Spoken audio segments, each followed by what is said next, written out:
এই হচ্ছে আমাদের বাড়ি। দেখেন আমাদের বাড়িতে দেখেন কি সুন্দর সুন্দর লাউ ধরেছে, মানে পুরো দুয়ার সহ, মানে জাংলা দিছে আমার বাপে। এই যে আমাদের ঘর।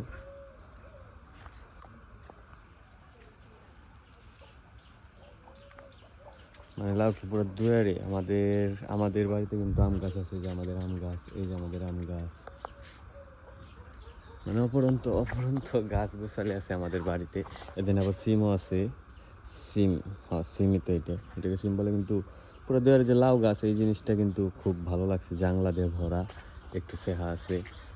তারপরে এই যে একটা আম গাছ আছে, এই আম গাছটা আমার দাদার আমলের, আমার দাদা বইনে থয়ে গেছিলো মেবি। তারপর কি এই জায়গায় আমার মা হলুদের চারা বুনছিল, আমি দেখে গেছিলাম, এসে দেখি নাই। তারপরে যে আমাদের এই যে এটাকে বাঁশসুপ বলে, ওই সাইডে আমাদের পুকুর আছে, অনেক কিছুই আছে মোটামুটি আলহামদুলিল্লাহ। তবে শুধু ক্যাশপাতি নাই,